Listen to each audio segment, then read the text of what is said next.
But I want to spend a little bit of time on this word collaboration. Gets used a lot interchangeably. It means some things to some people and other things to other people. But I wanted to sort of give it to you from just from my perspective here. So I thought Nancy and Greg did a great job. Nancy spent a little bit of time talking about sort of tying the parking lot professionals to the warehouse architects and the RFP process, and you know that's really a change, and I really see the evolution of the PD&C RFP process, and in challenging you each time you receive an RFP. Be very mindful and careful to read the language where it speaks to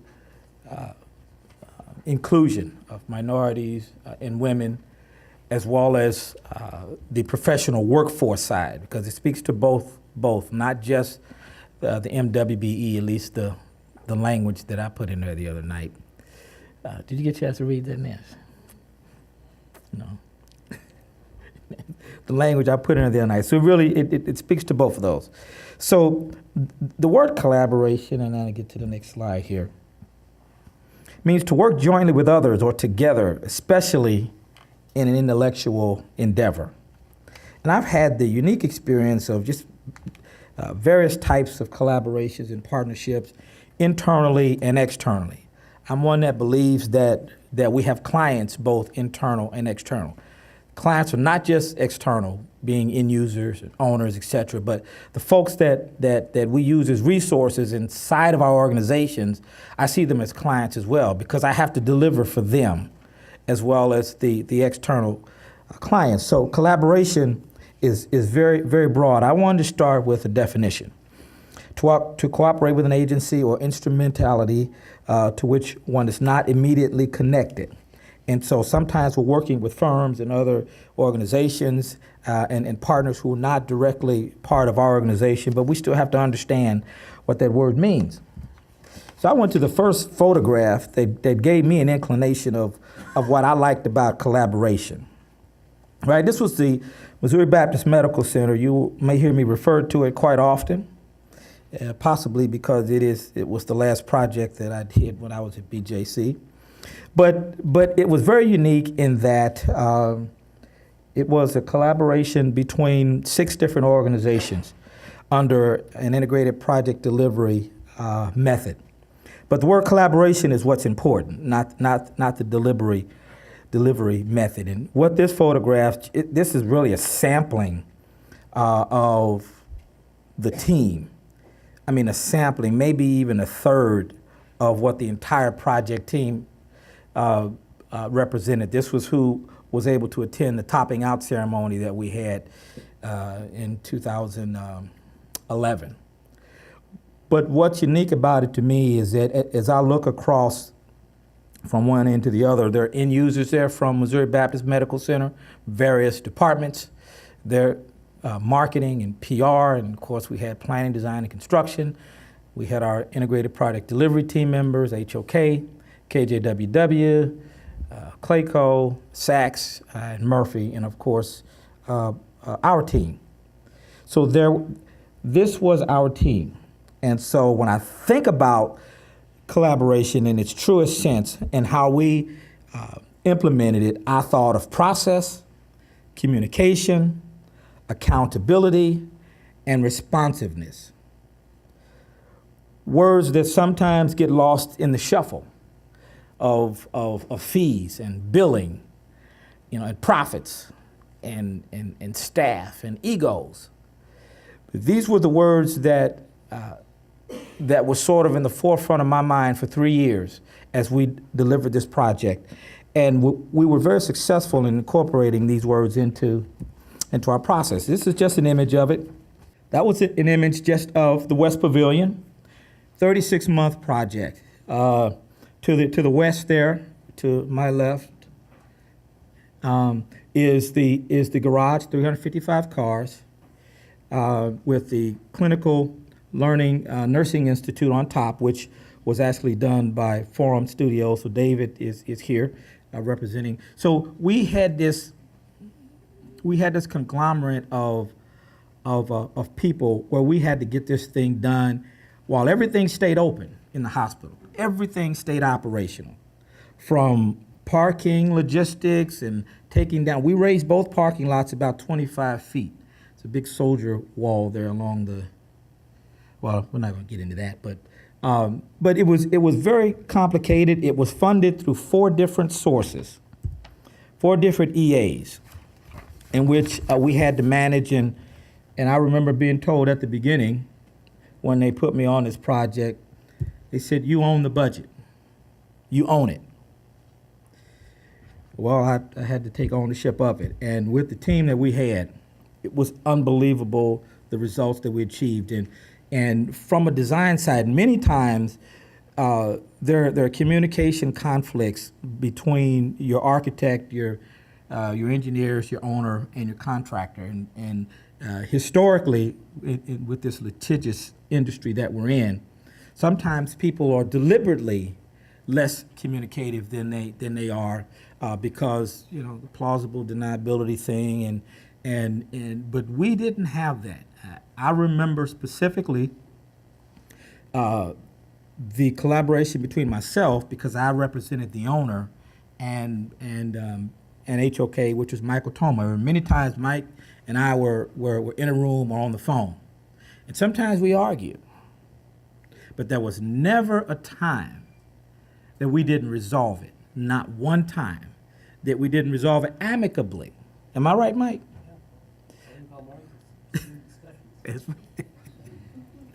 Yeah. I only remember one time that I heard Michael Toma raise his voice at me. We worked it out. But we even did something that's even less common at the end. I got money back from my architect. When was the last time you got money back as an owner from your architectural fees? How uncommon is that? So it wasn't that there was just all this money laying around, but it was the audit process that we were incorporating. There was these constant reviews, and we had an architect that was willing to sit down with us and go through these costs and where we were, what we had spent to date, right, and what had not been spent, what did we anticipate spending from that point to the end. That was reasonable. We had to take that into account. We know there's going to be some expenditures between now and the end of the project. Let's try to establish what they might be, right? Then we had some contingency at the end. And what we didn't spend, we gave back to the BLT.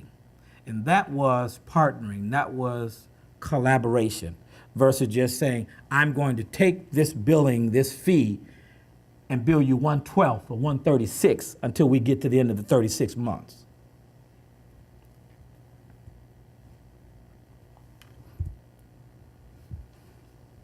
Collaboration starts with, and this is going to go real quick, collaboration starts with leadership.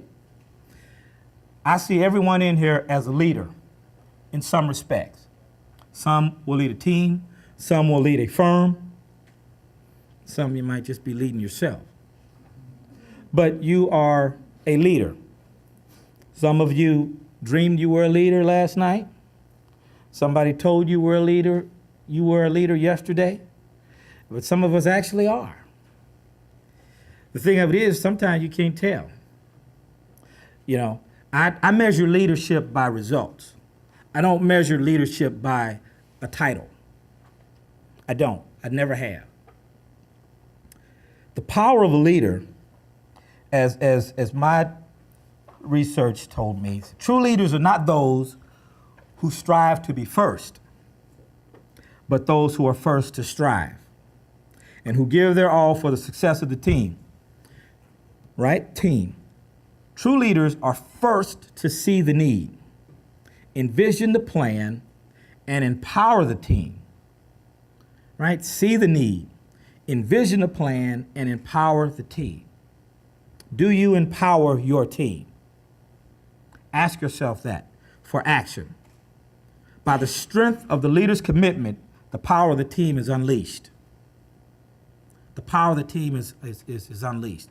And I found over the years, I get optimum results from my team, premium results, when I empower them, right? When I can see the vision, and I can set the direction, and then allow them to go and execute. Think about that as a leader. Success is not determined by how many people that serve you. Sometimes as leaders, we get that sort of backwards.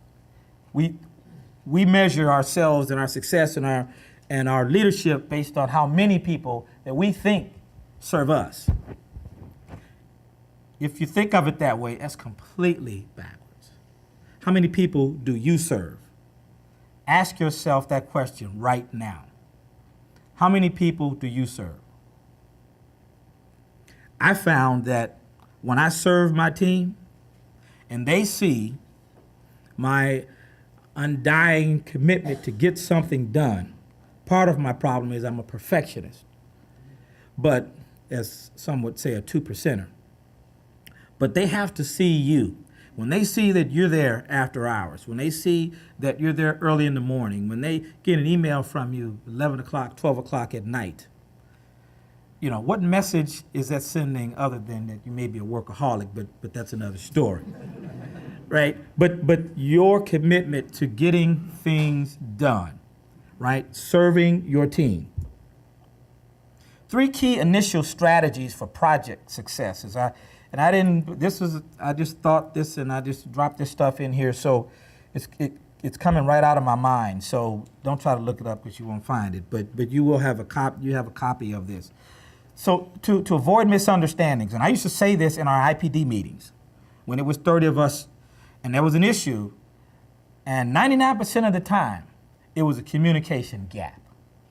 Someone assumed they had it. They assumed they had it. And so once you connect the dots, then you can realize who was supposed to do it. And now, what's the action item, right? So to avoid those misunderstandings, always get an understanding, whether it's your contract, your invoice. Sometimes we send the invoices in and we expect them to be paid, but we didn't check them. We didn't check the math. We didn't reconcile it from the month before or the month before that. We just sent it and we want to get paid. Then we get upset when it gets held up or gets kicked back. But we didn't take the responsibility as a leader, as we should, to make sure the numbers work, that the percentages work. If you're going off of a percentage based on certain deliverables or based on certain dates and milestones, you're responsible for that. It's nobody else's problem. Always say what you mean and mean what you say. I've learned that. So I'm not as politically correct as I used to be, because I want you to know what I mean when I'm saying this is what I think the expectation is. And I can't tell you how many calls per month I get from consultants and contractors who've gotten themselves in a situation that they could have avoided if they would have simply communicated something. Was in a meeting yesterday. It was related to a PD&C project. And when I finished asking the questions, they had 10 items that was sort of a timeline. They wanted to share the timeline of the events that occurred that they felt was in sequence and how they got in the whole. But in between item 1 and 2 was where the problem was. They went all the way down to 10, and I said, your problem is right here between 1 and 2. How did you document the things that occurred between 1 and 2? How did you document that to BJC? Well, we didn't. Well, how can you expect then that the owner's going to back you up, take your side, pay your invoice, increase your scope, and it goes back to communications. Establish and maintain all levels of accountability. Sometimes as leaders, we want to be a leader. We want the position because sometimes it pays okay. We want to be the leader, but we really don't want to be accountable.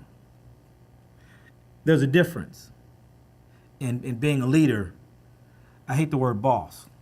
Being the boss and being accountable. That means that if something goes wrong, those numbers don't add up, that you're professional enough to stand before whoever you have to stand before, right? and discuss the basis of the decisions that you made. If the first thing you do when you're in a situation like that is bring this finger out and start, it was John. John was supposed to do this. I thought John was going to do this. I would have done this had I received the information from John. Question your own leadership.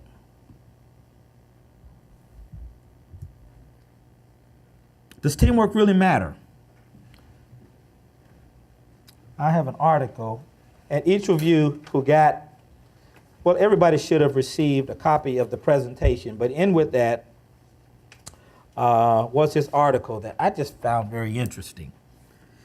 He talked about, and this was Bob Betts, he's a senior VP of McCarthy, at least at the time of this he was. And there were three things that I just sort of focused on, where he talked about the benefits of a high-performing team. And I thought that was interesting when he coined it. You know, we all talk about team, but I like the fact that there must be something higher than that. So a higher performing team. So I thought, that's what I want. I want a higher performing team. Anytime I'm on a project and I have the opportunity to establish a team, if I'm part of the selection process, I want a high performing team, not just a team. I'm not going to read this because you guys have this. If you don't have it, see Jennifer or Jessica, but everybody should have this, right?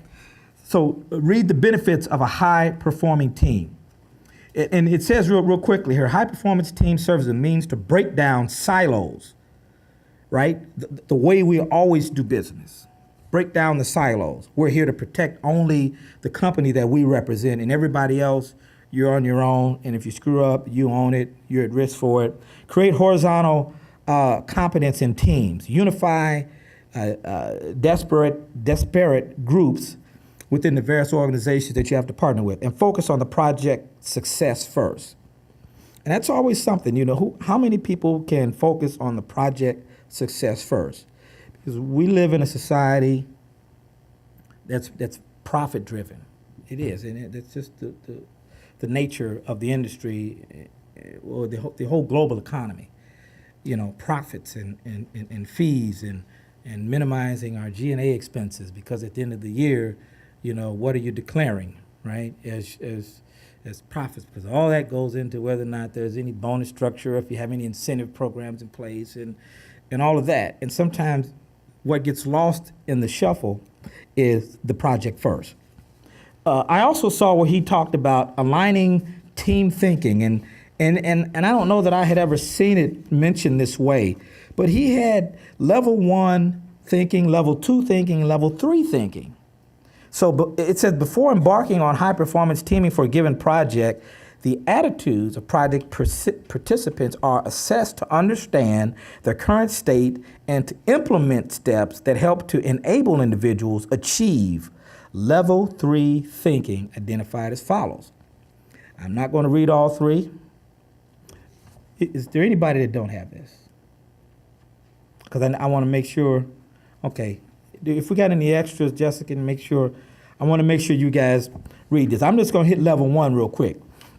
Level 1 thinking, personal thinking, or level 1 is about personal safety, both physical safety and career safety, right? Protecting your own, protecting your job, right? We all have to do that. It's important that one feels secure in a work environment. You got to be secure in your own environment in order to create the opportunity for a person to excel, contribute, and take pride in the success of a project, right? You don't want to be on the cusp of losing your job and somebody expected you to have level 2 thinking. It's just not going to work that way. The personal and professional needs of participants in any project have to be recognized and understood. Only in a productive, safe, level 1 working environment can a person move up and work to level 2, right? Level 1, level 2, and level 3. I'm not going to read 2 and 3, but I want you to read it. And when I say that, it's important that you do read it, because it's just so much learning in reading. And I mean reading things other than, you know, the drawings that we obviously have to produce. I'm just talking industry related, and most of you probably do, but it's amazing how much knowledge comes from reading. And, you know, we've heard that since the time that we were kids. But even now, as I approach 50 years old, did I just say that? Approaching 50 years old, how much reading really means to me throughout the day, and committing things to memory, where it's a quote or what have you. So let's keep ourselves sharp in terms of what is being said and done in the industry outside of our four walls of our business. We become the best entrepreneurs when we can understand what's going on in the industry. And you will achieve the best results on your project when you find yourself extending the hand of friendship. And if most of the people know me in this room, the first thing I do is extend the hand of friendship. That's the first thing I do. I remember when we were doing the pre-construction for phase 2, which was the fit out for MOBAP. And we went in a different direction, and so we competed the entire piece. And I had an opportunity to work for the first time with Krishner. And the lead at that time was Tom Van Lendingham. He's in here today.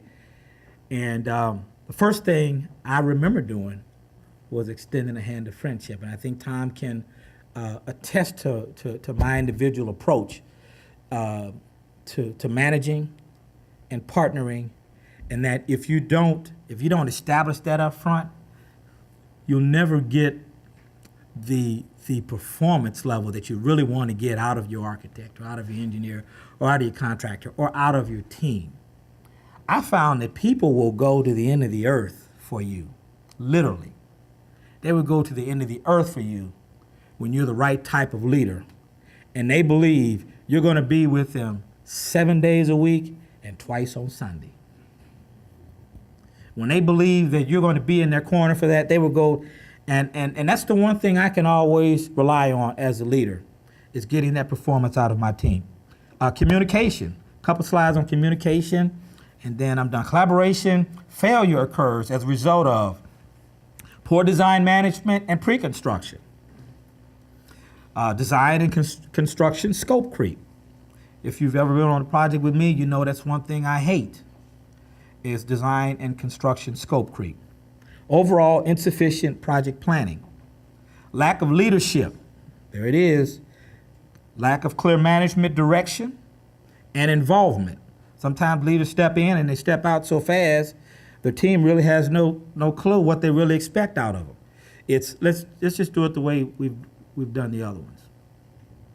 But when you're working for a client like BJC, the way you worked on other projects, whether it was SSM or Mercy or whoever, it's different.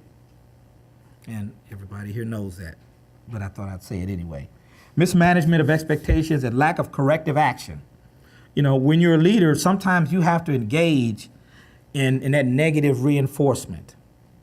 I mean, if I have a team member that's not pulling his weight, and not by where he went to school, he's not pulling his weight, right? We have a job to get done, right? We're in the Army, right? We're in the Army. We have to get to the end goal.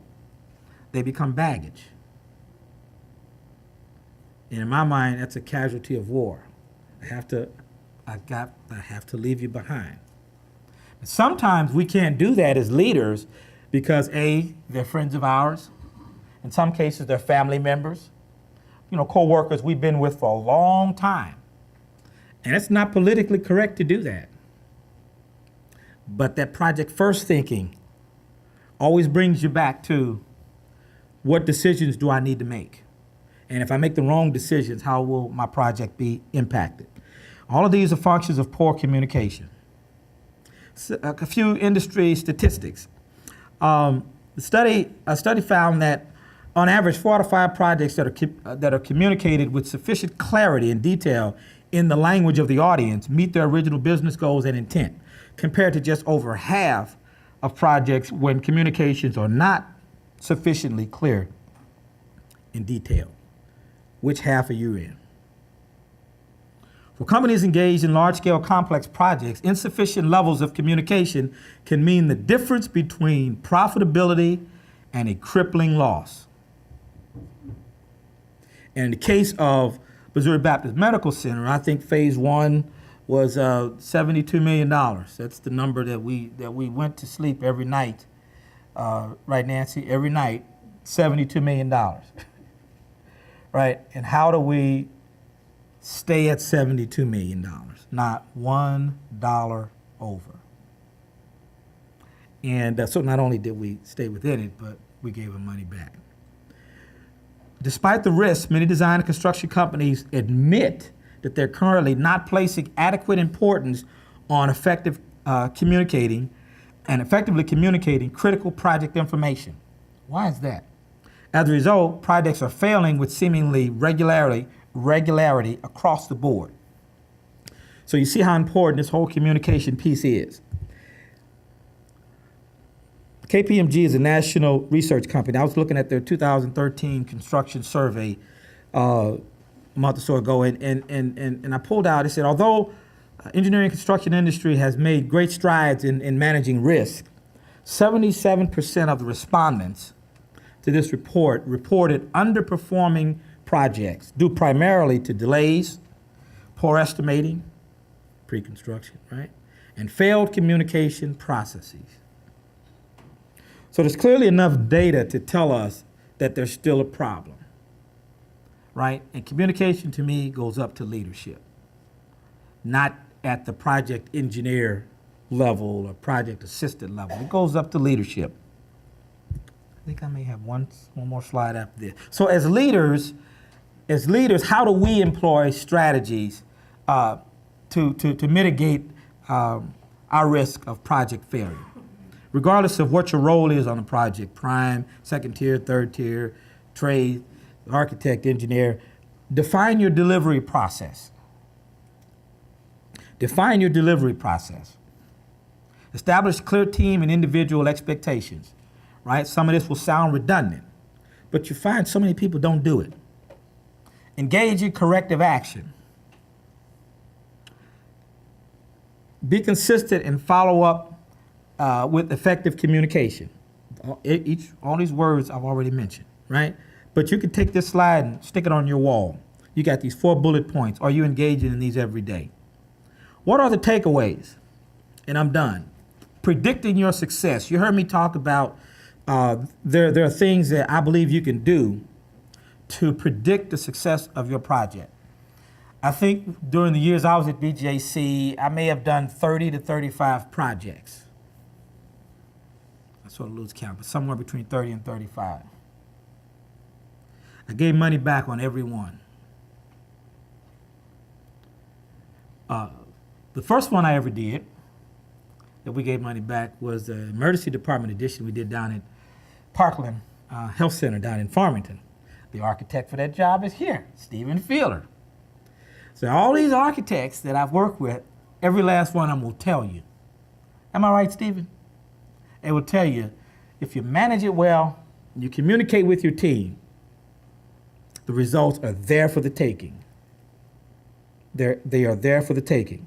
So what are the takeaways? Communicate. Communicate with your team, with your owner, the end users, internal, external. Have a documentation process, a log, whether it be a phone log, some other kind of communication log. Log everything. I write down how many pencils there are. Right? When people, every time I get a question, Carlos will call me about something. Carlos, send me an email. So then I could take that communication and add to that communication and send it somewhere else so that now we have a documentation trail. And if you've ever dealt with me in that way, you know that's what I ask you. Send me an email. John, we just went through some things. John, this is what I need. This is what I need you to say, John, right? And when you respond, you will tend to get the desired effect, right? We're still working through that, but we're going to get that desired effect. Identify. Identify ways that you can continue to support your team. To identify ways to make sure you have the right people on the bus, right? And the right people in the right seat. You read Good to Great? Hedgehog theory? The right people on the bus, and the right people, and the people in the right seats, right? Identify those things that are going to force success on that project. Mitigate.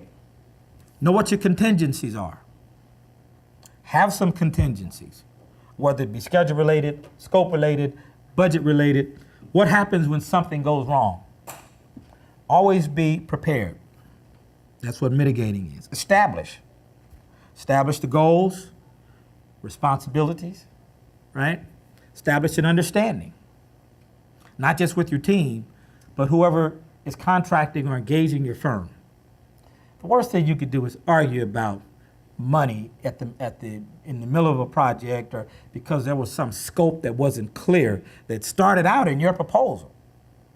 So as the owner, to me, it starts with you. You come to me, you want extra work. And I go back to your proposal and it's very unclear. It's ambiguous. So I take the ambiguity in the project and make it your risk because you weren't clear, right? So let's be clear. So when you run into the next guy that looks like me, then you won't have those issues, right? Lead. Lead your team, internal and external. Know what you don't know. I heard someone say not to know can be dangerous, but not to know that you don't know can be disastrous. So I believe I know what I don't know. I have people and resources that I can call because I know what I don't know, right? Being accountable. Step up to the plate. Don't just be there when things go well so that you can stand there and cut the ribbon when it's time to cut the ribbon. But be there also during the tough times when you have to have very difficult conversations with people of all types, very difficult conversations. Sometimes that is the dismissal of an employee or a team member. Control your emotions, because you are accountable for the results. And lastly, I roll all this up into one of the things that that I'm engaging in at this right now is I'm developing with the assistance of one of the toolbox architects, and they have been very willing to participate in this engagement with me, and that's Arcturus. As I talk to some of the contractors, and we talk about 3 to 5, 7-year strategic plans and growth and expansion of services and capabilities, and they talk about design build, wanting to get to a point, particularly the MEPs, to get to where they have some design build capabilities. And sometimes it's not quite design build, it's design assist, right? That's our favorite word, isn't it, Mike? Design assist, right? But developing those capabilities mean you have to be exposed to, to BIM and the whole 3D world and Revit, and many of them are not there. But Arcturus and I have met, and they have offered to establish with me a series of orientations and training to start to expose our smaller contractors to the 3D modeling world. Because you have to start somewhere. You're not generally going to go and drop 25 grand on that kind of technology, right? So we're going to start by exposing you to it, sort of the basics, why it works, how it works, and so you could start to determine its benefit for your business model, and whether or not you need to make certain changes in your business model in order to accommodate this technology. You have to go there. I don't think, long-term in this industry, you have to go there. You need this technology. And sometimes it can be a little intimidating, but you need this technology. And so I want to thank Arcturus for stepping up and working with me to help expose the warehouse firms. And I'm not just talking about warehouse architects, I'm talking all of them, because none of us are excluded from the world of BIM and class detection and all of that.